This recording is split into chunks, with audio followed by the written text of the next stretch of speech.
அஸ்ஸலாமு அலைக்கும் வரஹ்மத்துல்லாஹி வபரகாத்துஹு. இன்றைக்கு நாங்கள் எங்களுடைய உணவு முறைகள் என்ன மாதிரி அமையணுன்ற விடயத்தை நாங்கள் பேசுவோம். முக்கியமாக நாங்கள் நினைக்கிறோம் உணவு பழக்க வழக்கங்கள்னு வார நேரம் நகர்ப்புறங்களில் தான் இந்த உணவு பழக்க வழக்கங்கள் ஆரோக்கியம் இல்லாமல் இருக்குது என்று நாங்கள் நினைச்சாலும் உண்மையிலே எங்களுடைய கிராம சூழல் எடுக்கிற நேரம் நான் என்னுடைய கிராமத்தை மெயினாக டார்கெட் பண்ணுறேன். ஏன்னா எங்களுடைய கிராமத்துக்குண்டு வேறையாக உணவு பழக்க வழக்கங்கள் சம்மந்தமான அறிவுரைகள் இதுக்கு முன்னால் சரியான முறையில் போய்ட்டு சேர்ந்துருக்கா இந்த நாங்கள் யோசித்து பார்த்தா அது மிக குறைவாக இருக்குது. அதனால் எங்களுடைய மக்களின் ஆரோக்கியம் கருதி இப்படி ஒரு காலத்துக்கு ஏற்ற தேவையான பதிவுண்டை நாங்கள் ஏற்பாடு செய்கிறது நல்ல அடிப்படையில் நான் இந்த இந்த தலைப்பை நான் தெரிவு செஞ்சு பேசுகிறேன். நாங்கள் ஒரு ஆரோக்கியமான உணவு முறைக்குள்ளே வாரது மிக மிக மிக முக்கியம். முதலாவது இந்த விடயத்தை நாங்கள் பேசுகிற நேரம் உணவு அதன் அடிப்படை கூறுகளை பற்றி எங்களுக்கு ஒரு சாதாரண ஐடியா உண்டு இருக்கணும். என்ன மாதிரின்னு கார்போஹைட்ரேட்னா என்ன, புரதம் என்றால் என்ன, கொழுப்பு சத்துகள் என்றால் என்ன, இது சம்மந்தமான ஒரு ஐடியா. அப்போ அது தெரிஞ்சிருந்தால் தான் எங்களுக்கு அடுத்த கட்டத்துக்கு போகலும் என்ன மாதிரி எந்த அளவில் நாங்கள் இந்த உணவுகளை உட்கொள்ளணுன்ற விடயம். நான் உங்களுக்கு இதுக்கு மேலதிகமான சில டாக்குமெண்ட்ஸ் நான் இந்த வீடியோக்கு கீழே நான் அட்டாச் பண்ணுறேன். அதில் நீங்கள் இன்னும் மேலதிகமான தகவல்களையும் பெற்றுக்கொள்ளும். நாங்கள் ஒரு உணவு தட்டு எடுக்கிற நேரம் அந்த உணவு தட்டில் அரைவாசிக்கு மேலதிகமாக நாங்கள் காய்கறிகள் தான் உள்ளடக்கப்படணும். நாலில் ஒரு பகுதி தான் மாப்பொருள் அல்லது கார்போஹைட்ரேட் உள்ளடக்கப்படணும். ஆனால் எங்களுடைய தட்டுகளை நாங்கள் பார்க்குற நேரம் முழு தட்டிலையும் முழுமையாக கிட்டத்தட்ட 90% நாங்கள் மாப்பொருளை தான் 3 நேரமும் சாப்பிட்றோம். அது அவ்வளோ ஆரோக்கியமான நிலைமை இல்லை. அது போதாத்துக்கு நாங்கள் 2 முறை 3 முறை சாப்பிட்றோம். ஆரோக்கியமான நிலைமை இல்லை. நாங்கள் சாப்பிடக்கூடிய இந்த உணவுகள் எல்லாம் எங்களோட உடல் உள்ளுக்கு நாங்கள் வாயால் சாப்பிட்டோம்னா அது உடல் உள்ளுக்கு அகத்துறிஞ்சப்படும். எல்லாமே பிளட் உள்ளுக்கு போகும். போயிட்டு மேலதிகமாக உள்ள சத்துகள் எல்லாம் கொழுப்பாக எங்களோட உடம்புல அது சேமிக்கப்படும். அப்போ நாங்கள் அதிகமான கார்போஹைட்ரேட் உணவுகளை உட்கொள்கிறதும் எங்களோட கொலஸ்ட்ரால் கூடுறதுக்கு, எங்களோட உடம்புல கொழுப்பு சத்து கூடுறதுக்கு ஒரு முக்கியமான காரணம். நாங்கள் நினைக்கிறோம் நிறைய இறைச்சி சாப்பிட்றதுனால இப்படி தான் எங்களுக்கு கொலஸ்ட்ரால் உருவாகுது அப்படின்னு நாங்கள் நினைக்கிறோம். ஆனால் அது மட்டுமே உண்மை இல்லை. கூடுதலான இறைச்சிகள் சாப்பிட்றது முக்கியமான ஒரு காரணம் இருந்தாலும் கூடுதலான கார்போஹைட்ரேட் உணவு சாப்பிட்றது தான் மிக முக்கியமான காரணம். எங்களோட இரத்தத்தில் கொழுப்பு கூடுறதுக்கு, எங்களோட உடம்புல கொழுப்பு கூடுறதுக்கு. நாங்கள் பார்க்குற நேரம் கூடுதலான மக்கள் நான் இது வரைக்கும் பார்த்ததில் நிறைய பேர் என்ன அணுகி இருக்காங்க. அவங்களோட ஸ்கேன் ரிப்போர்ட்டுகள் பார்க்குற விஷயங்கள் சம்மந்தமாக நிறைய பேர் ஸ்கேன் ரிப்போர்ட்டில் இருக்கிற ரிப்போர்ட் தான் fatty liver great 1. Fatty liver அப்படின்னால் இந்த கொழுப்பு அவங்களோட ஈரலில் படிஞ்சிருக்கு. இந்த விடயம் கிட்டத்தட்ட நான் நினைக்கிறேன் எங்களோட ஊர் மக்கள் எடுத்தால் 195% மக்களுக்கு ஃபேட்டி லிவர் இருக்கும்னு நான் எதிர்பார்க்குறேன் இது வரைக்கும் பார்த்த ரிப்போர்ட்ஸை வச்சு. ஏன்னா அந்தளவு அதிகமான மாப்பொருளை நாங்கள் எடுக்கிறோம். அப்போ நாங்கள் ஒவ்வொன்றா பேசுவோம் தனித்தனியே. நான் இது ஒரு பொதுவான ஆரம்ப வீடியோவாக இந்த வீடியோவை நான் போடுவோம்னு நினச்சேன். தனித்தனியாக ஒவ்வொரு விடயங்கள் சம்மந்தமாக நாங்கள் விரிவாக முன்னுக்கு பேசுவோம்.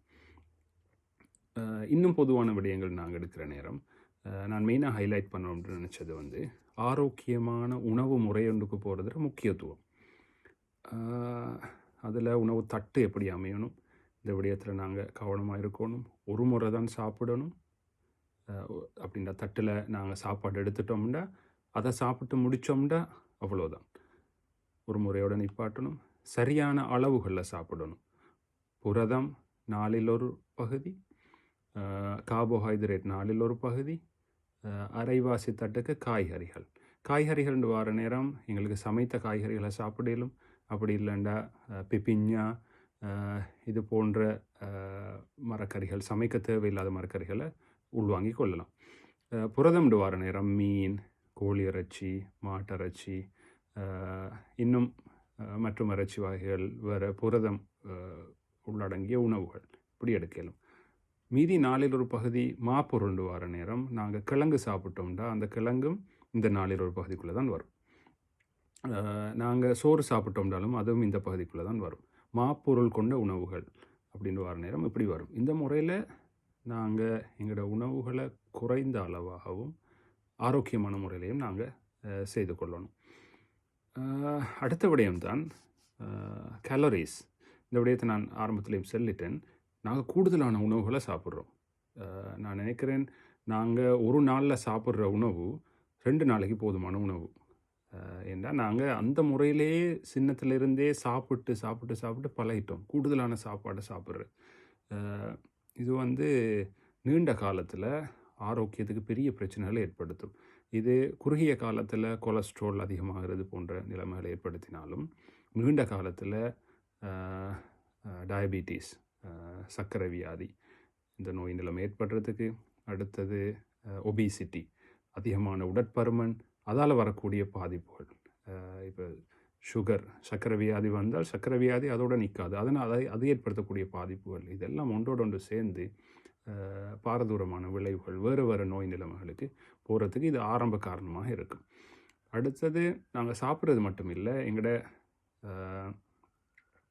மைண்டில் ஃபோக்கஸ் பண்ணி எக்ஸசைஸ் செய்யணுன்ற நோக்கத்தோடு எங்களோட உடம்போட ஃபிட்னஸை நாங்கள் வச்சுக்கிறதுக்காக வேண்டி உடல் செயற்பாடு, உடலில் வந்து எக்ஸசைஸ் செய்யணுன்ற நோக்கத்தில் நாங்கள் இயங்குறது குறைவு.